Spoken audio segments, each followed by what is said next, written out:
Even talking about, you know, a lot of the stages that we do in tactical games, we make it so that it taxes your grip. Yes. By the time you get to the firing line, you don't, the way that you probably grip your pistol and your rifle has to change, or you have to practice it in order to build that strength. What is something that you found really successful in your training that carries over in getting better grip strength? Just training a lot of grip fatiguing exercises. So I do a lot of farmer's carries, directly into some, even if it's dry fire or at the range. Thankfully, I would train at a range where we have a bunch of equipment we can work out with and then shoot at the same time. So we'll do a lot of grip fatiguing exercises, and we'll shoot single hand, we'll shoot offhand, and just being able to have that strong grip and then keeping your finger trigger or your trigger finger relaxed, because once your grip starts getting tired, that trigger finger likes to have a mind of its own. So just consciously focusing on each finger, especially staying strong in your wrist, and then relax trigger finger. Just taking your time, timing it with your breathing, not rushing those shots. And even as we watch the women's tactical division out there, the shooting with the pistol is with your strong hand only. Just an additive way to fatigue you, add to a difficult challenge. Do you remember the first time you saw strong arm only in programming at a regional event? Yeah, I remember doing it. I don't remember the first time I saw it, but I think the first time I did it was alternating back and forth between strong hand and offhand. Sometimes I'm actually better with my offhand because I focus more, maybe that's why, I'm not sure. But yeah, it just depends on what it's paired with, but just trying to, like I said, just remember those mechanics and try to take your time, don't rush them. And yeah, usually it goes okay, but sometimes it does. With tactical games and your training and being out here in what we would say is the most competitive heat of our elite women, Yeah. how did you even get involved? How did you hear about this sport and decide that this was something that you wanted to pursue? I got involved about 3 years ago through some people in my CrossFit gym. I live in Virginia, just south of Northern Virginia. So there's a well-known community of tactical games athletes kind of in that area. So just got invited out one day with some friends from the gym and kind of fell in love with the sport. It was fun to mix the two aspects of fitness and shooting. I don't have a shooting background at all, so got connected with some people who are training for this type of sport and other competitive shooting sports as well. And now I'm out there Friday through Sunday just training every weekend. 2 more stages left on the day or just 1? 2 more unless I have to do the final 5. 2? Are you excited? Because leading into today, you were in the final 5 mix. Oh, really? I haven't looked. I've been scared to look. Do you not look at the leaderboard all weekend long? So I do. I did after day 1. Yesterday was rough for me. Yesterday was a tough day for us short girls. So yeah, it was a tall athlete's day. Yeah. So after yesterday, I was feeling a little defeated. Not gonna lie. So I just, I was like mentally, I'm not gonna look at it. I'm gonna go into day 3 and just do what I can do and try to fight my way back. I didn't know where I was sitting. This one was definitely needed to kind of boost my confidence going into the next 2. We have one more that's just a 2-gun. Usually that's a strong suit for me. And then we have the rope climbs. So after this one, I'm like, oh, my grip. Right. Is there anything like mobility, or how do you relax out your grip in between stages? Any little tips you can give people? We've got the Theragun. Yeah, just stretching. A lot of electrolytes. Try to eat. I'm terrible about eating at these events, but I'm just, Uncrustables and. Oh, yeah. They're the unofficially official snack of our tactical games athletes. So been slamming those this weekend a lot, as much as I can, and just a lot of carb powder in my water and electrolytes and salt, and hope that kind of helps with the sore tight muscles. But once you get out there and you're like cruising, you don't really feel it, to be honest. Your mind is somewhere else, and the pain doesn't set in until you get done and you sit on the floor. Yeah, especially that erg stage this morning. Ooh, that was a wild the strength feeling. erg. Yeah. If folks haven't tried that before, it's a new kind of pain. It was a whole kind of, yeah. I don't wish that on anyone. That was rough. Well, 2 done. At least 2 more to go, potentially a 5th. Katie, it's been so great catching up with you. Good luck with the rest of the weekend, and we'll see you soon. Thanks for having me over.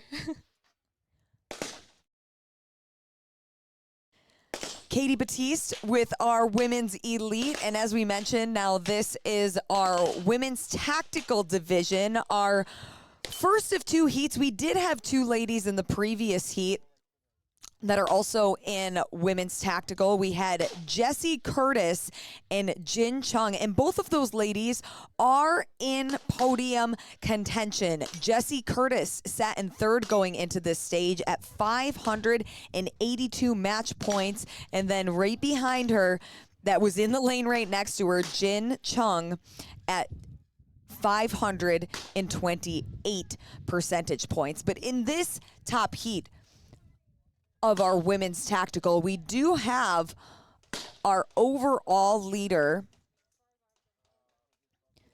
Meg Kennedy. She has been leading the way in women's tactical all weekend long, and she is a repeat competitor out here. We've seen her dabble with the women's elite. We now see her in the women's tactical division, and she's one of those athletes that you don't want to see coming because she is incredibly strong, fast, great with firearms,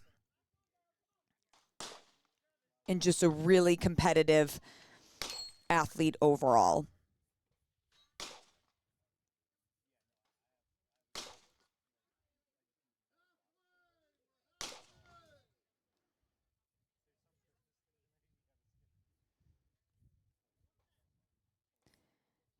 And these ladies are about halfway done before that time cap.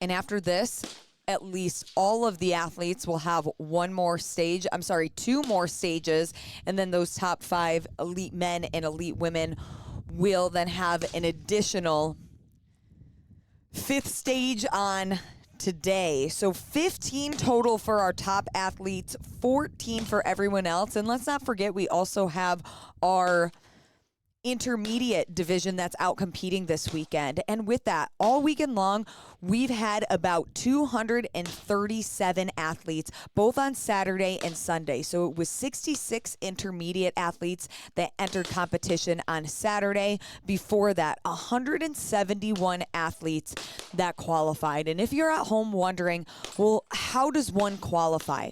We have several regional events throughout the season. This past season, 12 regionals going all over the country, and we went once abroad. We went out to Poland for a regional event. The top 5 athletes of every division outside of intermediate earns their ticket to nationals. If you go to a regional event where a couple athletes in your division have already earned their ticket to nationals, that spot backfills. So if I'm competing, I've earned my ticket, I win first place, then that means 1 through 6 at that regional will earn their tickets to nationals, or 2 through 6 since I've already earned my ticket. Hypothetically speaking, of course, I'm not finishing first or earning my ticket to nationals. I get to interview people about how fit and amazing they are at the firing line shooting. But a ton of different backgrounds within these divisions. You know, we have people who are former military, current military, they work in the police force, but we also have teachers, doctors, people who work in media, folks that are retired. The diversity across the board when it comes to the athletes that are competing, they are from all different walks of life, all different types of backgrounds, and it's really cool as soon as you get out here to meet the folks and talk to their stories and learn more about them and just why they're out here pushing themselves and paying to suffer in some kind of way, which is fun.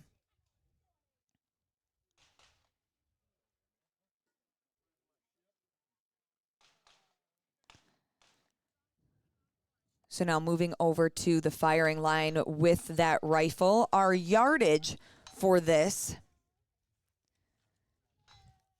is about 590 yards for that rifle. So this is one of our furthest target of the weekend when it comes to rifle. For pistol, it's about 20 yards out, but with pistol, it is going to be strong arm only. So just another way that we're adding a challenge for these folks out here as they're competing. During regional events, you will see some stages that have, you know, when Katie was over here, strong arm only, but then your non-dominant hand you'll also have to use in certain circumstances. So the variability continues to change, and no stage ever stays completely the same. We've seen Inman earlier this week. That's one of our staple stages in tactical games, but we upgraded it for our national event, so made it even more challenging, and that's what we're always trying to do. What is everybody's limits? How can we make this more exciting? And Nick Thayer and Nick Palacios, who do our programming and oversee everything, and, you know, they're testing these out. They are great at really figuring out what is the next way that we're going to upgrade what we do out here.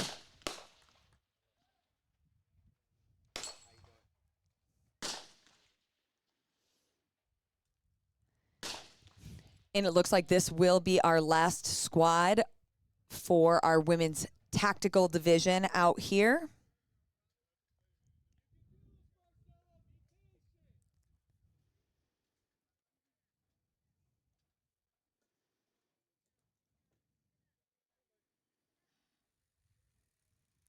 Once this wraps up, they then will reset and go to their next stage where all of our ROs and volunteers will be at. They will have a safety brief to start, and then followed by their stage brief, which will go over exactly what's on tap. So the athletes, they get all of this stuff beforehand. What are the stages? It's all on a written document, but you might have some questions, and you will have that opportunity to ask questions. Make sure you know the flow of each stage before you actually go out there and compete.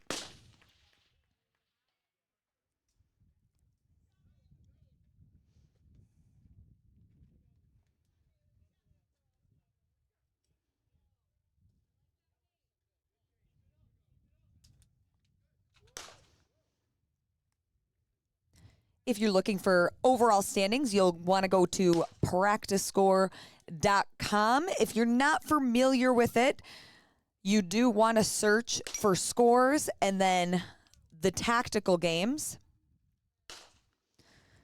We also have the link on our website. But as we're watching this, just bringing up the tactical women's leaderboard here. So we were talking about Meg Kennedy sitting in that top spot.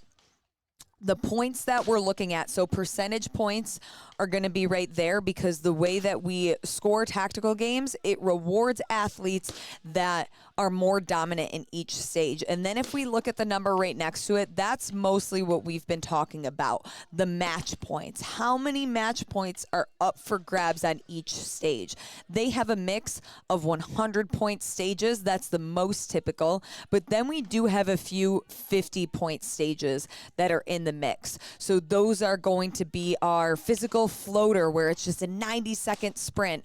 Some of our speed plate single modality shooting stages.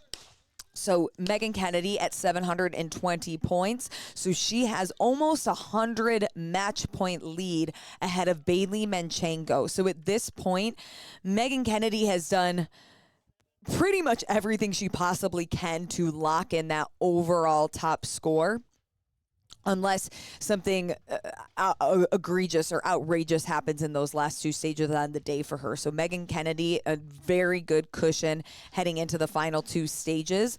Right behind her, again, Bailey, also a good cushion ahead of Jessie Curtis. But the race between Jessie Curtis and Jin Chung, they are just a little bit of wiggle room there with their percentage points. And even Haley Weiss, who Haley is only 16 years old, folks. She is our youngest competitor, and she was out there in the last heat giving it her all. So she rounds out the top five as they come to a close. And actually, as Haley comes off, we'll see if we can get Haley over here on the microphone. I'd love to catch up with her as she is exhausted and getting done. Still 2 more stages on the day. If you're at home wondering, how can I compete in tactical games? Or, I have teen kids at home and they're interested in this. We don't actually have a youngest stage of being able to compete. It comes down to making sure that your family, one of your parents or guardian is with you at all times. That's one of our stipulations if you are a teen or minor athlete. And then also just showing that you are safe with gun handling and can manage it properly. And we're actually just in real time. We'll have you sit here. Haley will get her headset on, and then I'll make her microphone hot as she takes a deep breath. This is your water? Huh? Is it? She's got her ear pro in. That's okay. Take a seat. We'll get the... Holy guacamole. Haley Weiss, here, you can scoot a little bit closer to me. We'll get nice and comfy here. Oh, there we go. We got a lot of cords. Haley Weiss, ladies and gentlemen, 16 years old. How did that stage feel? Well, it felt great on the one that I had barely any penalties. Other than that, it was not fun. I was trying to focus on my the flag, and I guess I just, in the spur of the moment, just lost count of, or lost to pay attention to the flag. And I was shooting where I usually was when there was no wind, and then so the wind messed me up a bit on that one. But you're out here, the youngest competitor in our field, the youngest competitor in tactical games history. You typically come out here with your dad, Dirk. We see him competing all the time. You guys have been on a team together, which is super fun. But what initially made you want to get involved in this short and in a shooting sport? Well, I've been at a range with my dad since I was like 6 probably, shooting a 22 on a stump because I couldn't hold it up. And my tutu to maybe 3 years ago, he was like, hey, if you want to get back into shooting and do this, you just do it once and you never have to do it again if you don't want to. But just try it once. It's a great community. It's great people. It's really fun. It's a hard thing to do, but you feel good after you do it. And he was right. And I obviously liked it enough, so I stayed. To be here competing in nationals. And nonetheless, Haley is competing in our division just a step down from the women's elite. And right now, she sits in our top 5. So not only is she competing, but she's incredibly competitive. And I'm curious, what grade are you in school now? 11th. 11th junior. grade. What do the boys at school think? Do they know what you do, Haley? Most of them know. I do have a friend where his dad is like, just so you know, you're not that good. Haley does this stuff. So your friend competes or shoots? No, he does hunting, and his dad is always like, just so you know, you're not that great. Haley does better. And he humbles him. He humbles him, yes. And most of the guys don't know. So it's when do you bring that up? First date, second date? Say, hey, by the way, I go shoot guns. I don't know how it makes you feel about yourself, but... Well, it's like the boys in school might have thought, oh, I'm going to be nervous about Haley's dad because, he has guns and everything. And, he is a bit intimidating. But then they meet you and it's like, well, no, Haley has a great shot as well. Yes. Yeah, well, I think my dad has threatened my friends' boyfriends a few times. But I try to get some guys out shooting with me sometimes, and they just, I don't know what it is, never want to do it with me. Never. They know that you're going to show them up. I think that's why. Maybe. Well, Haley, I know that you just got done with your stage. You want to get cleaned up, refreshed, and ready to go. A little bit. And yeah, what is that from? She's got just a little bit of blood. Just a little bit. I couldn't tell you. Okay. It happened. I went down on the ground after I was done, and I came by. I was like, oh, I got blood on your mat. I'm so sorry. Of course, thinking about the equipment and not, taking care of herself or anything. Who cares? There's a medic coming, I think. We'll get it cleaned up, get a Band-Aid. We're out at the range. There's rocks, there's gravel, and you never know what's going to happen out there. Never. Well, Haley, it's always great to see you and catch up. It's great to see you. We have our medic here for a Band-Aid right now. Oh. Congratulations. Great work this weekend, and we can't wait to see what else you do this weekend. Thank you. We'll just take that off as we take one more look at our women's tactical division leaderboard. Once again, Haley Weiss in that top 5 mix has just under a 20-point cushion ahead of Katie Homan. But we are finishing up here at our stage 13. And then we will continue the day. We are now going to have a quick break. We then will have our elite men take on stage 13, where we're sitting right now with the farmer's carry, with the front rack, with the overhead position, and we will be covering all of their stages. And then we'll be halfway through the final day, folks. So stay with us. I'm Lauren Khalil from Reverly Peak Ranch. We will see you in just a bit.